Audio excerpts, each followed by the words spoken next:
बोलिए श्री सत्यनारायण भगवान की जय। गरीब ब्राह्मण थे और भिक्षा मांगने के लिए पृथ्वी पर फिरते थे।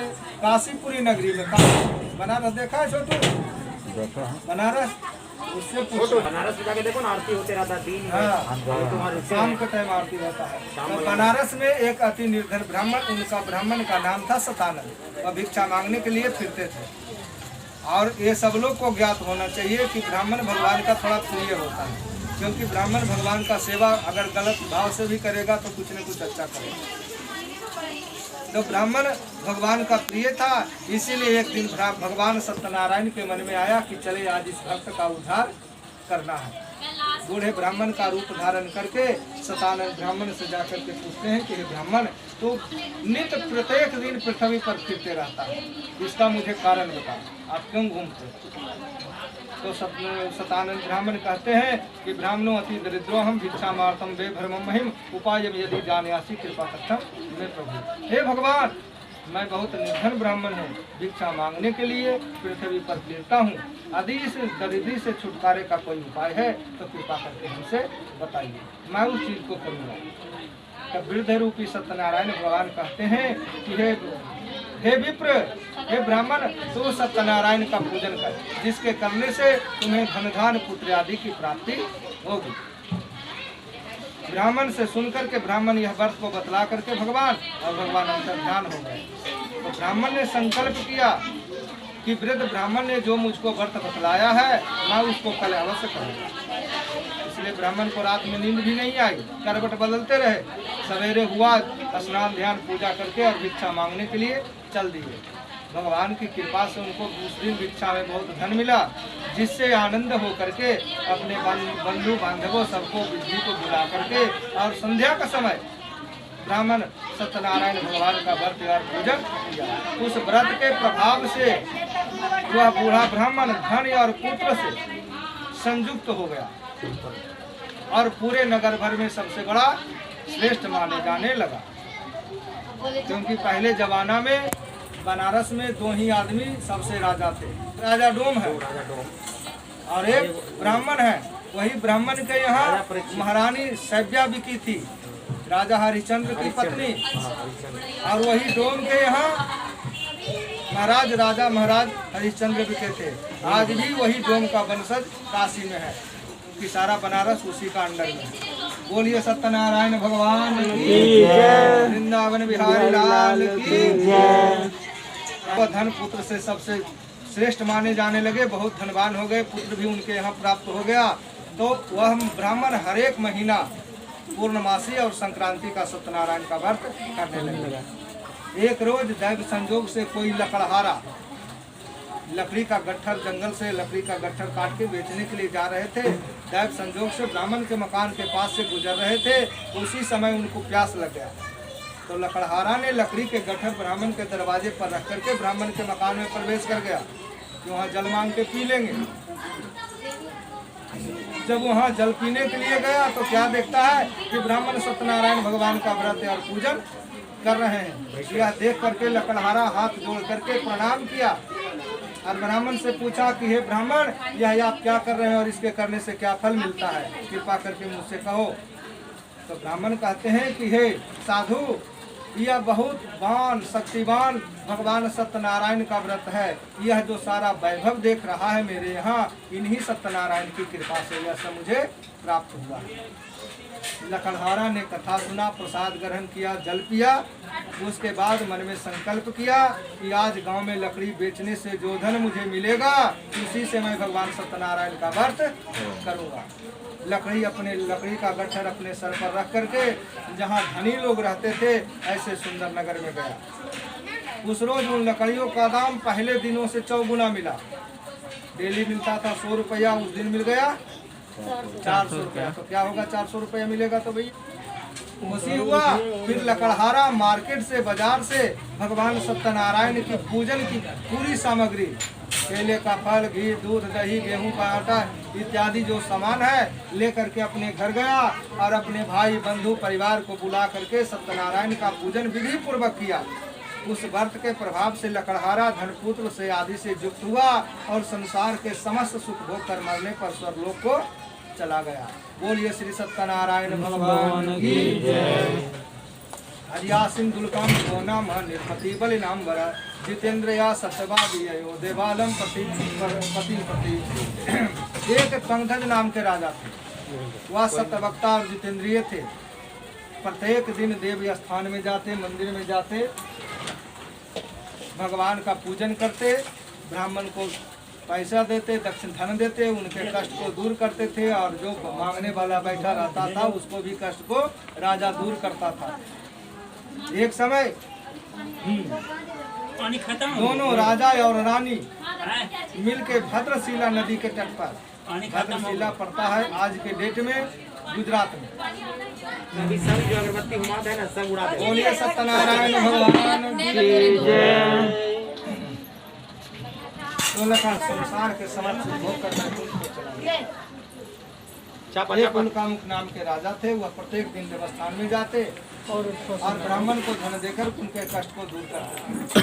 उनकी पत्नी का नाम था, उसका नाम था प्रमुग्धा। प्रमुग्धा नाम की स्त्री थी, वो भी जैसकी पतिव्रता थी। दोनों पति पत्नी राजा भद्रशिला नदी के किनारे पर भगवान सत्यनारायण की पूजन कर रहे थे। उनके यहाँ पुत्र नहीं था, वो पुत्र प्राप्ति के लिए महान सत्यनारायण भगवान की पूजन कर रहे थे। उसी समय एक साधु बनिया व्यापार के लिए बहुत सा धन रख करके, व्यापार का सामान रख के व्यापार करने के लिए जा रहे थे। जब राजा को पूजन करते हुए देखा तो साधु बनिया नाव को किनारे पर ठहरा करके राजा से जाके पूछते हैं कि हे राजन, यह भक्ति युक्त चित्त से आप यह क्या कर रहे हो, मेरी सुनने की इच्छा है। तब राजा कहते हैं पंकज कि हे साधु, यह महान शक्तिवान सत्यनारायण भगवान की पूजा किया जा रहा है, मैं पुत्र प्राप्ति की आकांक्षा से यह व्रत कर रहा है। तब साधु बनिया कहता है कि हे राजन, इसका सारा विधान कहो, मैं भी इस व्रत को करूंगा और मेरे यहाँ भी कोई संतान नहीं है और इससे संतान निश्चय ही होगी। पहले विश्वास था लोग में भगवान के प्रति, पहले मनुष्य को विश्वास था, अब भगवान की पूजन को खिलौना बना लिया है। बोलिए श्री सत्यनारायण भगवान की जय। कहाँ तक कथनिया पुत्र प्राप्ति के लिए यह सत्यनारायण का व्रत किया जा रहा है। साधु बनिया राजा से सब सत्यनारायण की पूजन की कथा का सुन करके, श्रवण करके व्यापार करने के लिए चले गए और कुछ दिन के बाद व्यापार करने के बाद जब अपने घर पहुँचे तो उनकी पत्नी का नाम था लीलावती। लीलावती से यह संतानदायक भगवान सत्यनारायण का व्रत का समाचार सुनाया और कहा कि जब मेरे घर में संतान होगी तो मैं भी इस व्रत को करूंगा। भगवान सत्यनारायण की कृपा, भगवान प्राकृतिक का कृपा अलग होता है, भगवान की कृपा अलग हो गई। साधु बनिया कलावती दोनों पति पत्नी संसारिक धर्म में प्रवृत्त होकर के भगवान सत्यनारायण की कृपा से गर्भवती हो गई और 10वें महीने उनके उदर से एक सुंदर कन्या का जन्म हुआ। बोलिए सत्यनारायण भगवान की जय। वृंदावन बिहारी लाल की जय। एक कन्या का जन्म हुआ। वह कन्या घर में कैसे बढ़ने लगी, पिता के घर में जैसे शुक्ल पक्ष का चंद्रमा बढ़ता है, और कन्या का नाम रखा गया कलावती। लीलावती के पुत्री कलावती रखी गई। दिनों दिनों इस तरह बढ़ने लगी जैसे शुक्ल पक्ष का कन्या चंद्रमा बढ़ता है, कन्या का नाम कलावती रखा गया। तब लीलावती अपने पति से कहा कि आपने जो संकल्प किया हुआ था कि भगवान का व्रत करूंगा, अब आप उसे पूरा कीजिए। लेकिन पुरुष थोड़ा अभिमानी होता है, घमंड होता है, और पुरुष को घमंड होना नहीं चाहिए पत्नी के प्रति। सत्यनारायण भगवान की जय। पति अपने पत्नी से कहता है कि भाई इसके नामकरण में बहुत सा धन खर्च हो गया है, क्योंकि यूपी हरियाणा राजस्थान ये सब में जाइएगा तो सत्यनारायण का पूजन करना नहीं जानते हैं। 18 साल बाद साधु बनिया व्यापार के लिए चले गए। बनिया तो व्यापार करने वाले होते हैं, व्यापार करने के लिए जब व्यापार करके जब घर लौटे तो रास्ते में अपनी पुत्री को सखियों के साथ जब खेलती हुई देखे साधु बनिया तो देख लिए कि अब मेरी पुत्री शादी के जोग हो गया है। साधु बनिया अपने पुत्री को विवाह के जोग जब देखे, विवाह के जोग देखे तो दूत को घर बुलाए और दूत को कहते हैं नौकर चाकर के कि मैं पुत्री का शादी करूंगा, कोई सुंदर बनिक पुत्र को ले आओ। साधु की आज्ञा पाकर दूत कंचन नगर गया और वहाँ बहुत खोज करके और देखभाल करके सुंदर बनिक पुत्र को ले आया। पहले के तो साधु बनिया सुंदर बनिक पुत्र को ले आया। उस सुजोग लड़के को देख करके साधु ने अपने भाई बंधु लोग परिवार को बुला करके उस लड़के के साथ अपनी पुत्री का विवाह कर दिया। किंतु दुर्भाग्य से विवाह के समय भी व्रत को करना भूल गया। बोलिए श्री सत्यनारायण भगवान की जय। तब साधु बनिया अपने पत्नी को आश्वासन दे करके चले गए। जब अपनी पुत्री का विवाह कर दिए, दुर्भाग्य से विवाह के समय भी व्रत को करना भूल गए, तब भगवान क्रोधित हो गए और श्राप दिया कि हे साधु, अब तेरे ऊपर बड़ा भारी कष्ट आने वाला। बनिया सोचते हैं कि मैं अकेले व्यापार करने के लिए जाता था तो 1 लाख रुपया कमा के लाता था। अब दोनों ससुर जमाई हो गए, अब दोनों जाएंगे व्यापार करने के लिए तो कितना लाएंगे? 2 लाख लाएंगे। इसलिए नाव में व्यापार का सामान भर के दोनों ससुर जमाई व्यापार करने के लिए चले गए और भगवान को अपना दिखा दिए। गए और एक राजा के नगर में पहुंचे और व्यापार करने लगे। एक रोज भगवान की माया से प्रेरित बनावटी चोर राजा का धन चुरा करके जहां साधु बनिया ठहरे हुए थे उनके नाव में ही राजा के धन को रख करके चोर अंतर ध्यान हो गया।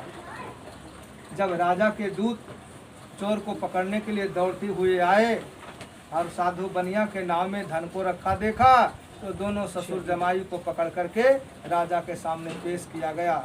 राजा न कुछ देखा न सुना न उस पर अमल किया। कहा इसको बंदी खाने में बंद कर दो।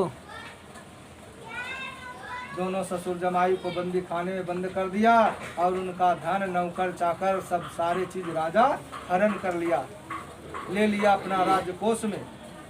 और इधर साधु के घर में उनके यहाँ कौन कौन थे? पत्नी और पोत्री। वहाँ जो धन छोड़ करके आए थे वहाँ भी चोर चुरा करके धन ले गया।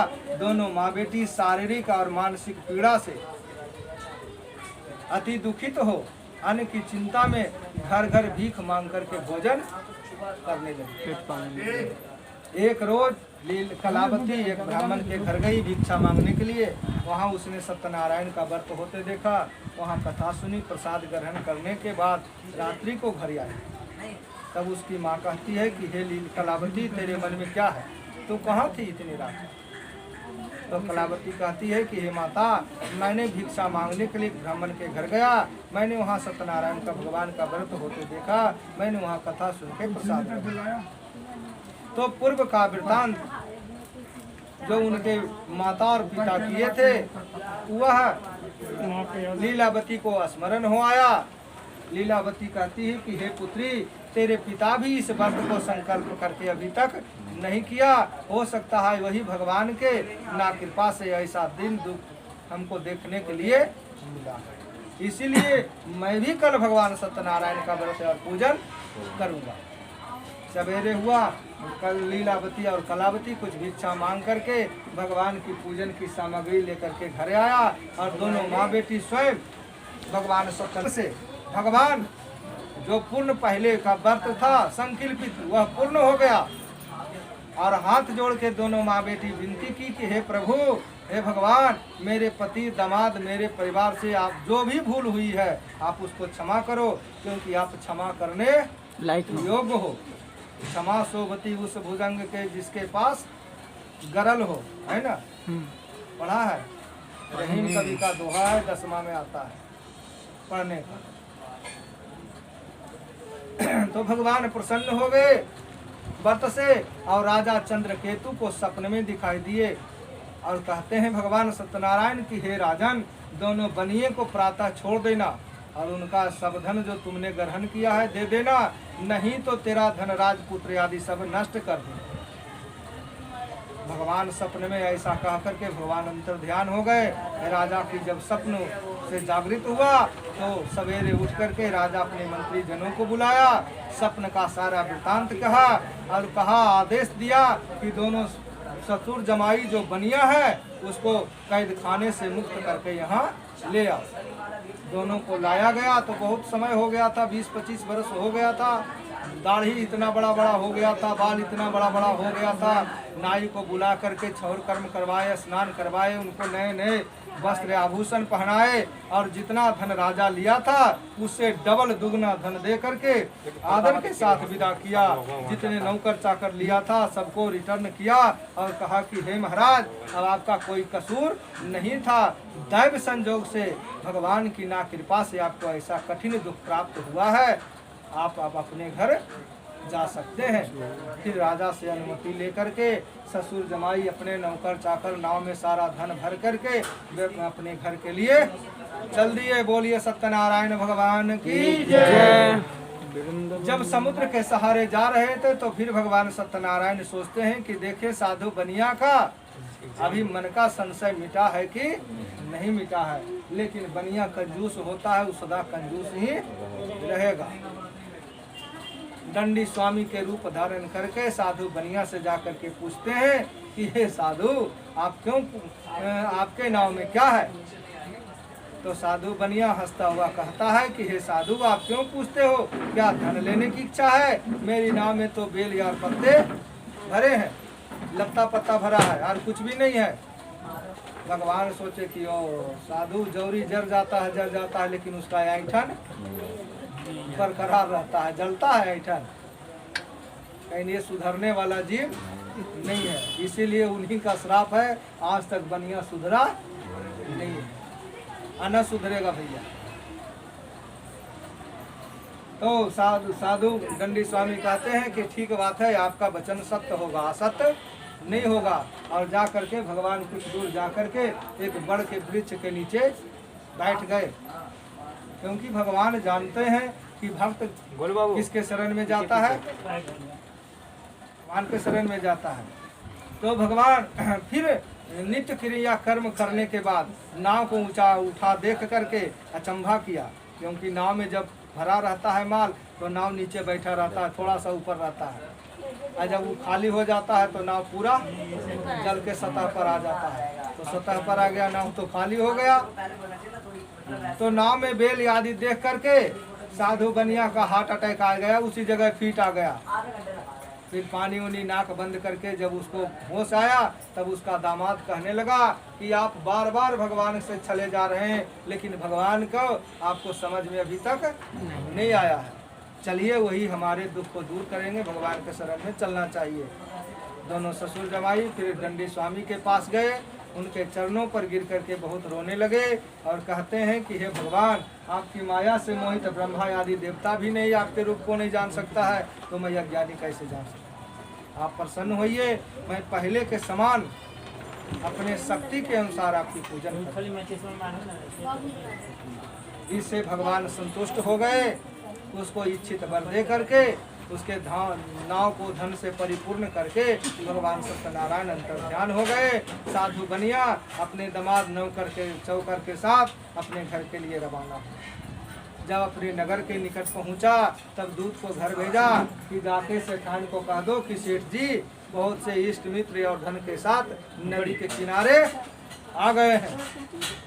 तो वो बनिया नौकर को भेजे कि जाको सेठान को कह दो कि सेठ जी बहुत से इष्ट मित्र लेकर के आ गए हैं। बनिया दूत गया और सेठान को नमस्कार किया और सेठान जी वहाँ फिर से भगवान सत्यनारायण का पूजन कर रहे थे। तो बोलिए सत्यनारायण भगवान की जय, बोलिए सत्यनारायण भगवान की जय। हाँ, कहाँ तक कहे थे? हाँ, फिर जैसा कि दोनों माँ बेटी, माँ कहती है अपनी पुत्री से, कलावती से कि हे पुत्री, मैं पति के दर्शन को जाती हूँ, तू भी पूजा करके समाप्त करके तू भी आ जाना। लीलावती चली गई। कलावती भी भगवान सत्यनारायण का पूजन तो किया, प्रसाद नहीं खाई, लेकिन भगवान का प्रसाद चरणा अमृत वह पान नहीं किया। तो सत्यनारायण की पूजा में सबसे बड़ा महत्व लिखा गया है प्रसाद का। अगर कहीं भी प्रसाद जाइए सत्यनारायण के पूजा में कोई भी, तो कम से कम एक बूंद चरणामृत अपनी जीवा पर रख लीजिए, तो आपको अपराध नहीं लगेगा। और बोलिए सत्यनारायण भगवान की जय। तब भगवान क्रोधित हो गए और पानी में नाव सहित उसके दामाद को डुबा दिया। इतना बड़े हो गए, कभी सुने हैं बिहार में नदी के किनारे में नाव डूबते हुए? तो साधु बनिया पृथ्वी पर गिर करके बहुत सा विलाप करने लगे। फिर आकाशवाणी हुई कि हे साधु, तेरी कन्या मेरे प्रसाद को छोड़ करके आ गई है, इसीलिए इसका पति अदृश्य हो गया है। यदि यह घर जा करके प्रसाद खा करके लौटेगी तो इसे पति अवश्य मिलेगा। फिर कलावती घर गई, भगवान को प्रणाम किया, चरणामृत प्राप्त खाया और प्रसाद खाने के बाद जब आया तो फिर नाव दिखाई देने लगा। फिर सब लोग जैसे कि बाले बच्चे धन लेकर के साधु बनिया अपने घर गए और प्रत्येक दिन उनके घर में सत्यनारायण का पूजन होने लगा।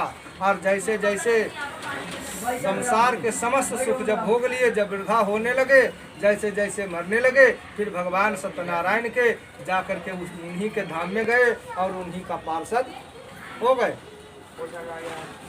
एक कथा और है, एक राजा थे, वह भी प्रसाद के त्याग करके बहुत दुख पाया।